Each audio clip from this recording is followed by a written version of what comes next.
नमस्कार, city news Bareilly में आपका स्वागत है। मैं अंश माथुर। आइए डालते नजर आज के समाचारों पर। भारत सेवा ट्रस्ट पर उप मुख्यमंत्री ने किया सभा को संबोधित। नगर विकास मंत्री समेत कई नेता मौजूद रहे। मंगलवार को भारत सेवा ट्रस्ट पर सभा का आयोजन किया गया, जिसके मुख्य अतिथि उत्तर प्रदेश सरकार के उप मुख्यमंत्री केशव प्रसाद मौर्य व विशिष्ट अतिथि नगर मंत्री सुरेश खन्ना रहे, जिनका विधायकों व जिला अध्यक्ष और महानगर अध्यक्ष ने माला पहनाकर जोरदार स्वागत किया। संतोष जी और केशव प्रसाद मौर्य जी को बली माला पहनाकर उनका अभिनंदन व स्वागत करें और जोरदार नारा लगाते रहे। केशव प्रसाद मौर्य जिंदाबाद, केशव प्रसाद मौर्य जिंदाबाद, केशव प्रसाद मौर्य जिंदाबाद, केशव प्रसाद मौर्य जिंदाबाद, नरेंद्र मोदी जिंदाबाद। इस मौके पर नेताओं ने लोकसभा चुनाव को लेकर कार्यकर्ताओं में जोश भरने का कार्य किया। काउंटिंग होगी, पता लगेगी, बरेली लेना मुश्किल पड़ जाएगी और अपनी अपनी विधानसभा लेना मुश्किल पड़ जाएगी। जो वो जलवा है मोदी जी का, और जलवा ऐसे नहीं हुआ, जलवा हुआ है काम करने से। आज बच्चे बच्चे की जुबान पर, और जिस बुजुर्ग को अभी परसों में ईद में एक बुजुर्ग को देखने गया, उन्हें रास्ता नहीं चली जा रही है। मतलब यहाँ पर वो अस्पताल से डिस्चार्ज होकर गए, मैं यहाँ देख नहीं पाया, उनके वहां देखने पर गया तो वो बोल नहीं पा रहे थे सही से। जब चुनाव की बात चली, क्योंकि सब लोग साथ में थे चुनाव वाले, तो चुनाव की जब बात चली तो वो बोले, उठकर बैठ गए, बोले बेटा मोदी जीते हो। इस अवसर पर सभा को संबोधित करते हुए उप मुख्यमंत्री ने 2014 में बनने वाली सरकार पर सभी का धन्यवाद दिया और 2019 लोकसभा चुनाव के लिए कार्यकर्ताओं में जोश भरा। मेरे बजरंगी वीरों, मैं ये कह सकता हूं, आप सबका उत्साह देख करके कि 2019 का चुनाव जिस प्रकार से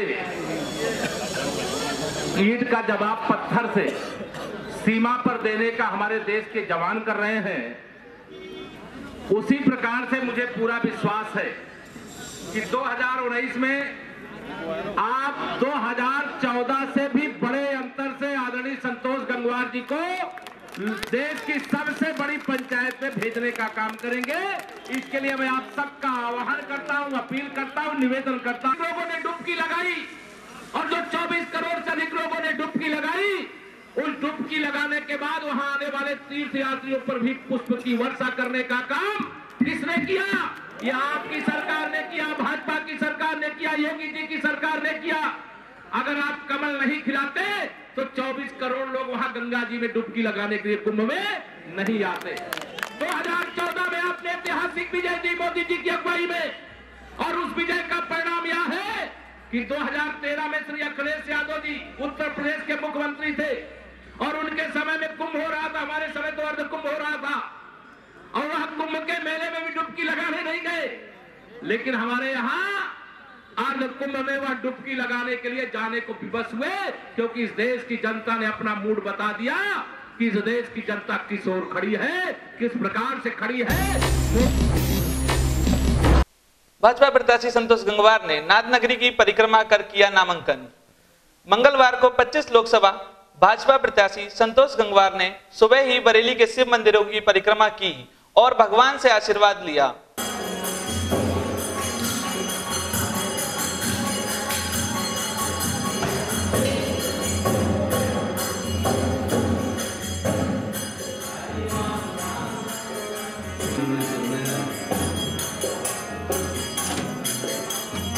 मंदिरों में मौजूद भाजपा प्रत्याशी संतोष गंगवार ने सिटी न्यूज को संक्षिप्त वार्ता में बताया। तो आज नामांकन दाखिल कर रहे हैं, तो दाखिल करने से पहले अपने घर, अपने परिवार के लोगों से आशीर्वाद और भगवान का आशीर्वाद लेकर हम आज पर्चा दाखिल करने जाएंगे।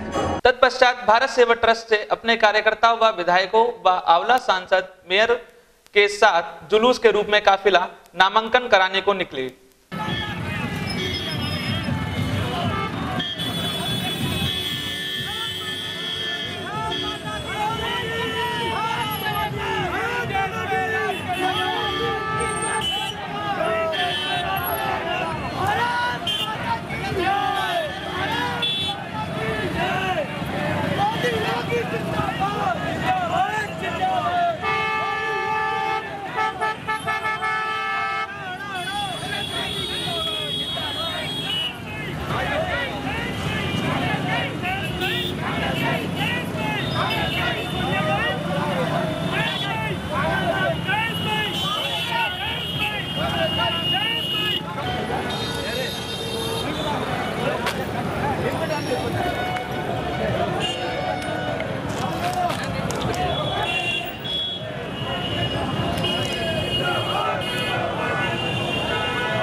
इस बीच जगह जगह पर लोगों ने उनका फूल मालाओं से स्वागत किया, जिसमें कोहाड़ा पीर चौकी पर मुस्लिम समुदाय के लोगों ने भाजपा प्रत्याशी के काफिले पर फूलों की बारिश की।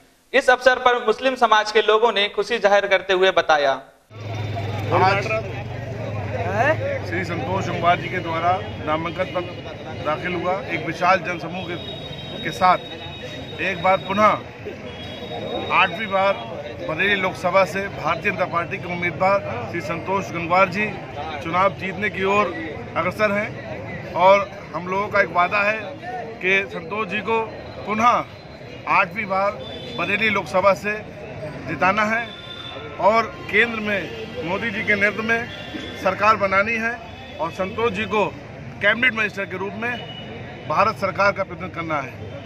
इस अवसर पर नवल्टी चौराहे पर आते आते समय के अभाव को देखते हुए संतोष गंगवार काफिले को छोड़कर बुलेट से ही नामांकन कराने कलेक्ट्रेट पहुंचे।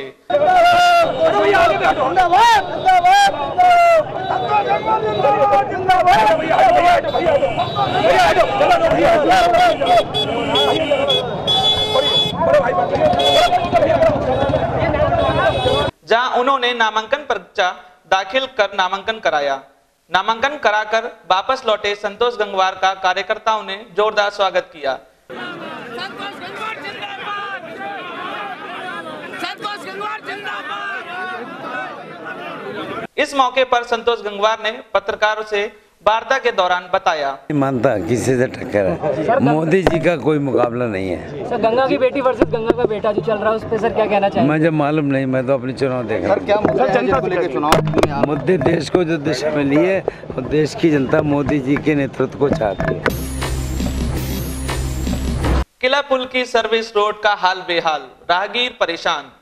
लंबे समय से किला पुल की सर्विस रोड खस्ता हाल में है। इस रोड पर जगह जगह बड़े बड़े गड्ढे होने के कारण लोगों को काफी दिक्कतों का सामना करना पड़ता है।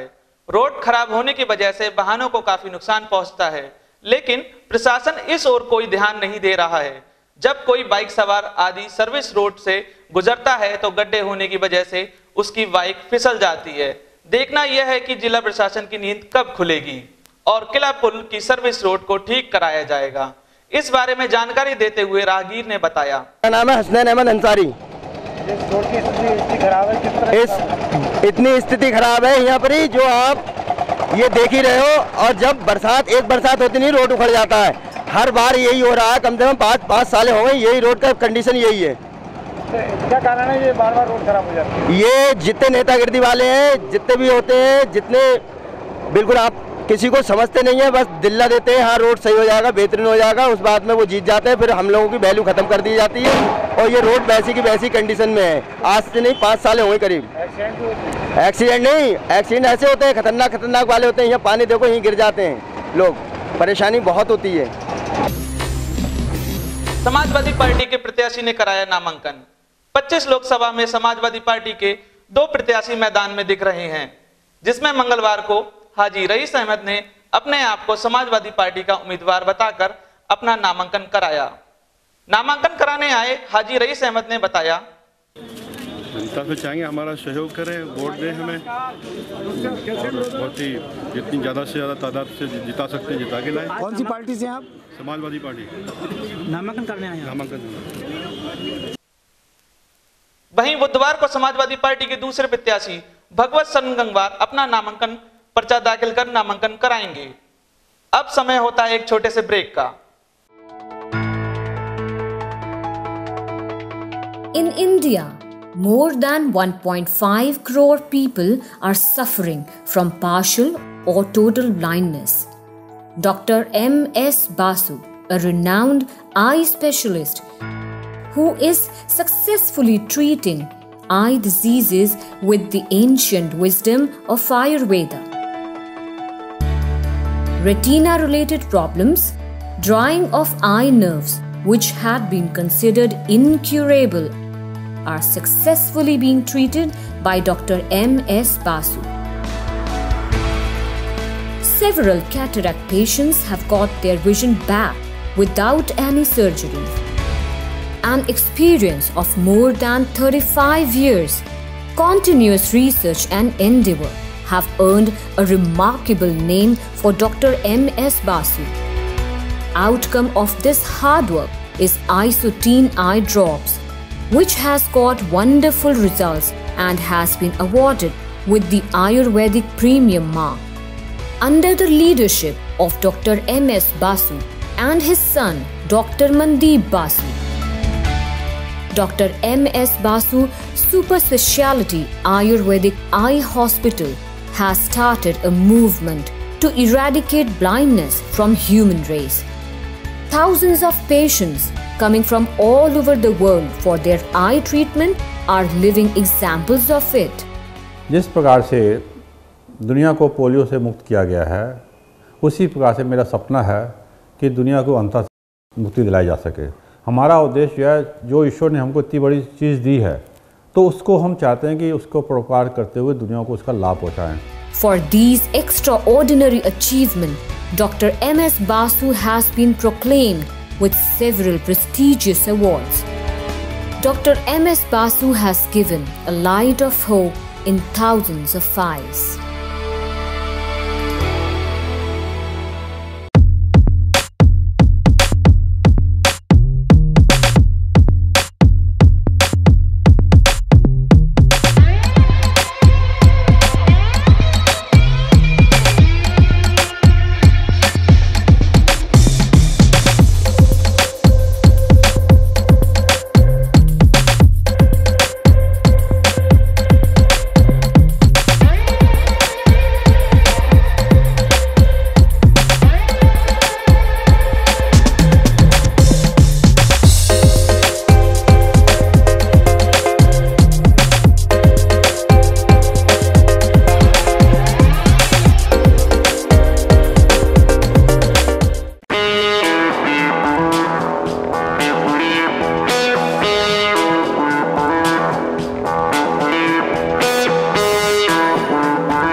रक्षपाल बहादुर संस्थान समूह की अधिशासी अध्यक्षा श्रीमती वीना माथुर के अथक प्रयास से शिक्षा के क्षेत्र के साथ साथ DR हॉस्पिटल, प्रधानमंत्री जन आरोग्य योजना, आयुष्मान भारत के अंतर्गत पंजीकृत अस्पताल DR अस्पताल में उपलब्ध चिकित्सा विभाग हैं मेडिसिन, जनरल सर्जरी, दूरबीन विधि सर्जरी, स्त्री रोग, बाल रोग, अस्थि रोग, क्रिटिकल केयर, नेत्र रोग, डेंटल सर्जरी, 24 घंटे दवाखाना, 24 घंटे इमरजेंसी, डिजिटल एक्सरे ECG, सामान्य प्रसव ऑपरेशन द्वारा प्रसव के विशेष पैकेज, पैथोलॉजी। अस्पताल में आधुनिक मशीनों द्वारा विभिन्न जांचें भी की जाती हैं। RBMI कैंपस, बदायूं रोड, बुखारा, कांधरपुर रोड, फरीदपुर बाईपास, बरेली। 24 घंटे आपातकालीन मोबाइल नंबर 8475000844। ब्रेक के बाद आपका स्वागत है। प्रवीण सिंह ऐरन अपनी पत्नी सुप्रिया ऐरन के साथ पहुंचे नामांकन कराने। मंगलवार को 25 लोकसभा के कांग्रेस प्रत्याशी प्रवीण सिंह ऐरन अपनी पत्नी सुप्रिया ऐरन के साथ नामांकन प्रक्रिया को पूर्ण करने के लिए कलेक्ट्रेट पहुंचे, जहां उन्होंने पत्रकारों से बातचीत के दौरान बताया। जी, 2 पर्चे फाइल किए हैं और जैसा कि हम लोगों ने तय किया था कि कहीं कोई साजिश के तहत कहीं पर्चा वगैरह दाखिल करके उसमें कहीं कोई कमी निकाल दी जाए, उससे बचने के लिए सुप्रिया जी ने भी ये सलाह दी और फैसला किया कि ये भी पर्चा दाखिल करेंगे। तो आज 2 हमने अपने किए हैं, कल सुप्रिया जी के 2 और बचे हुए 2 हम कल फाइल करेंगे। और कल ही तमाम बरेली के हमारे समर्थक, शुभचिंतक, जिनका आशीर्वाद पहले भी रहा है, वो सब और बरेली की जनता की ओर से उनके प्रतिनिधित्व के रूप में जो लोग आएंगे उन सबके साथ कल नॉमिनेशन, औपचारिक वाला नॉमिनेशन जो है वो कल फाइल किया जाएगा। किस तरीके के मुद्दे रहेंगे? हमारे मुद्दे तो वही हैं, इंसानियत, और दूसरा हिंदू मुसलमान के विभाजन के आधार पर वोट लेने के बजाय आदमी और नेता अपने काम के आधार पर वोट लें, उसे करते रहें साल भर 5 साल, वो तो होता रहेगा। अगर कोई ऐसी समस्या है बड़ी तो वो चुनाव के समय की उठाई जाए। चुनाव के समय तो काम की बात होनी चाहिए, बाकी मुद्दे सब अपनी जगह। कोई ऐसे काम जो भाजपा कार्यकाल के दौरान जो वायदे, मुझे कोई काम याद नहीं आ रहा है नहीं, जो आपके लिए मुद्दा हो सकता है जो वायदा पूरा न किया हो, उसको लेके बात करना चाह रहे हैं। एक भी काम, जहाँ तक विकास की बात है वो मैं नहीं कहना चाहूँगा, एक भी विकास का काम जो है नहीं हुआ है। और जहाँ तक मंदिर बनाने की बात है तो मंदिर के मुद्दे को लटकाए रखना यही दिखाता है कि इनका ना तो पहले काम करने का इरादा था, ना किया, और आगे भी काम करने का इरादा नहीं है, काम के आधार पर वोट लेने का इरादा नहीं है। इसलिए ये लोग मंदिर के मुद्दे को लटका रहे हैं कि 2020 में देखेंगे। तो यानी 2020 में जो पब्लिक इनको उखाड़ के फेंकने वाली है, 2020 में जो पब्लिक इन्हें उखाड़ के फेंकने वाली है अभी, उसकी आने वाली सरकार को काम न करना देने का एक बहाना ढूंढा जा रहा है। बाहरी पुलिस कमाल के कारनामे कर दिए। थाना अजय नगर पुलिस ने चुनाव के मौसम में अपनी ताकत का गलत इस्तेमाल शुरू कर दिया है। इस मौके पर प्रशासन शरारती लोगों का मुचलका पाबंद करने में लगा है, लेकिन अजय नगर पुलिस ने मठ लक्ष्मीपुर में रोड को लेकर मतदान का बहिष्कार कर रहे लोगों का तथा कुछ नाबालिग बच्चों और छात्रों का नाम 7/16 की सूची में शामिल कर लिया है, जबकि उनका कहना है कि उनका किसी भी विवाद से कोई नाता नहीं रहा है, ना हमारी क्राइम हिस्ट्री है। पीड़ित लोगों ने नगर विधायक के पास जाकर अपना दर्द बयां किया। विधायक जी के यहाँ गए थे, क्या कहा उन्होंने बात करी थी, तो वो कह रहे थे कि मतलब जो है नाबालिग वाले तो हट जाएंगे लेकिन और नहीं हटेंगे। अच्छा, फिर उसके बाद उन्होंने एसएसपी साहब से भी बात करी थी, तो उन्होंने भी आश्वासन दिया था कि मतलब जो है नाम इनके हट जाएंगे। अच्छा, लेकिन आगे को पता नहीं क्या होगा। मेरा 7/16 में लिस्ट में नाम दे दिया गया है। आज तक मेरे पे कोई क्राइम हिस्ट्री नहीं रही है, फिर भी मेरा नाम दे दिया है, क्योंकि मैं जो हूँ रोड नाले को लेकर संघर्ष कर रहा हूँ। रोड नहीं तो वोट नहीं का नारा इन लोगों को सहयोग कर रहा हूँ मैं। तो जो विपक्षी लोग हैं उन लोगों ने मेरा नाम जो है 7/16 में दर्ज करा दिया है। अच्छा, मुचलका पाबंद 7/16 जानते हो? जी नहीं। अच्छा, आपका नाम पुलिस ने लिखा है लिस्ट में? जी। अच्छा, कभी कोई मुकदमा पहले, कभी कोई क्राइम हिस्ट्री रही है? नहीं। वहां से केवल सूची की दोबारा जांच कराने की बात कहकर लौटा दिया गया है। रिपब्लिकन पार्टी ऑफ इंडिया के प्रदेश अध्यक्ष उतरेंगे 125 लोकसभा से चुनाव मैदान में। रिपब्लिक पार्टी ऑफ इंडिया के प्रदेश अध्यक्ष नदीम इकबाल ने मंगलवार को उपजा प्रेस क्लब में पत्रकार वार्ता का आयोजन किया। इस मौके पर उन्होंने पत्रकारों को बताया कि वह आरपीआईए के राष्ट्रीय अध्यक्ष रामदास अठावले जी की नीतियों से प्रभावित होकर 25 लोकसभा से बुधवार को अपना नामांकन कराएंगे। उन्होंने बताया कि मेरी टक्कर केवल संतोष गंगवार से है। राहुल गांधी के लिए क्या कह रहे हैं या अखिलेश यादव के लिए क्या कह रहे हैं, इससे जनता को कोई मतलब नहीं है। सीधे सीधे है, जनता को रोजगार चाहिए, विकास चाहिए। सिलेंडर आजकल के टाइम में रामदास अठावले ने 2 सीटें उत्तर प्रदेश के अंदर मांगी थी, जो बीजेपी ने असमर्थता जताई, इसलिए श्री रामदास अठावले ने 30 सीटें उत्तर प्रदेश में लड़ाने का ऐलान किया। और हम जो है सीटें जीत करके लोकसभा में जाएंगे और रामदास अठावले के हाथों को मजबूत करेंगे। हमारा मुख्य मुद्दा है, एक 7वां मूल अधिकार था जो सारी गवर्नमेंट ने जितनी भी आई आज तक खत्म कर दिया। चूँकि भीमराव अंबेडकर की ये रिपब्लिकन पार्टी बनाई हुई है, एक 7वां मुद्दा था कि हर आदमी को जो हिंदुस्तान में पैदा होता है उसे निश्चित आय मिलती रहे। चूँकि अंबेडकर साहब ने कहा था कि हमें आज़ादी तो मिल गई लेकिन आर्थिक आज़ादी बनी रहेगी, और इस आर्थिक आज़ादी को मिटाने के लिए उन्होंने कहा था जो हिंदुस्तान में आए, ये वृद्धावस्था पेंशन, ये लोन वो लोन, ये सब्सिडी वो सब्सिडी, सारी सब्सिडी खत्म कर दिए जाए और सीधा सीधा जनता को सिर्फ वोटरशिप गठबंधन, वोटरशिप के आधार पर जो हिंदुस्तान में बालिग हुआ, घर का मुखिया, उसके खाते में सीधा सीधा पैसा जाना चाहिए। ये 7वां मूल अधिकार था अंबेडकर साहब के संविधान में लिखा हुआ जो माननीय सोनिया गांधी और मनमोहन सिंह ने बहस ना करा के लोकसभा में उसे ठंडे बस्ते में डाल दिया।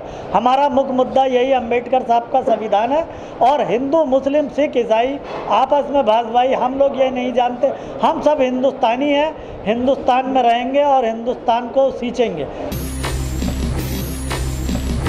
अखिल भारतीय विद्यार्थी परिषद कार्यालय पर हुई बैठक। 2019 लोकसभा चुनाव में 100% वोटिंग हो, इसके लिए एबीवी के कार्यकर्ताओं ने कार्यालय पर एक बैठक का आयोजन किया। तो तय है कि इस देश के अंदर जब भी कोई बात आती है वहाँ विद्यार्थी वर्ग के लोग थे। आज समय जिसके मुख्य अतिथि आगरा इकाई के अध्यक्ष आशुतोष मिश्रा जी रहे, जिन्होंने कार्यकर्ताओं को 2019 के लोकसभा चुनाव में मतदान प्रतिशत बढ़े उसके लिए प्रेरित करने को कहा। इस अवसर पर आशुतोष मिश्रा ने बैठक का मकसद बताते हुए कहा, अखिल भारतीय विद्यार्थी परिषद ने अभी पूरे देश भर के अंदर जब से लोकतंत्र का पर्व की सूचना पूरे देश भर में गई है, तब से विद्यार्थी परिषद ने तय किया कि पूरे देश भर के जितने भी कॉलेज कैंपस हैं और जहां विद्यार्थी परिषद की इकाइयां हैं वहां पर हम सब कार्यकर्ता जाकर छात्र छात्राओं को और आम नागरिकों को जोड़ने का प्रयास करेंगे, मतदान का महत्व बताने का प्रयास करेंगे, मतदान की मूल्यता कितना है कि एक चुनाव किस देश के लिए कितना महत्वपूर्ण होता है और जागरूक करने का प्रयास करेंगे। 100% मतदान हो, इस तरीके की हमारी प्लानिंग है। इसके माध्यम से हमें पूरे देश भर के अंदर छात्र हम निकले हुए हैं, छोटी छोटी इकाइयाँ 100 कार्यकर्ताओं की जगह इकट्ठे करने के लिए। भारत के अंदर जितना भी अभी भारत का गौरव बढ़ा है, ये सारी बातें हम आम छात्रों को बताने वाले हैं।